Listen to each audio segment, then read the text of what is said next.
দর্শক বন্ধুরা, সহজে পাখি আঁকার জন্য আমরা প্রথমে একটা থ্রি দিয়ে দেব। আর থ্রির মাথা লম্বা করে টেনে দিব। পরে আরেকটা থ্রি দেব একটু বড় করে এবং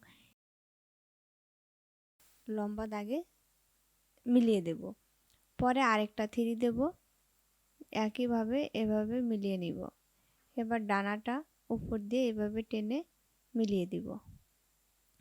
পাখির ঠোঁট এঁকে নিব, এভাবে ঠোঁটটা এঁকে নিলাম।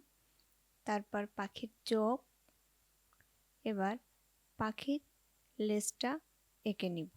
তোমরাও এভাবে আঁকার চেষ্টা করো, তোমরাও পারবে। এবার লেজের দিকে পালকের চিহ্ন দিয়ে দিব এবং ডানায়ও এভাবে পালক এঁকে দিব। এবার পাখিটা বসে আছে তার জন্য একটা ডাল এঁকে নেব। ডালের এই মাথাটা এঁকে দিলাম এবং পরে আরেকটি মাথাও এঁকে নিচ্ছি। কেমন লাগলো তোমাদের? কমেন্টে জানাবে। ভালো লাগলে শেয়ার করে দিবে।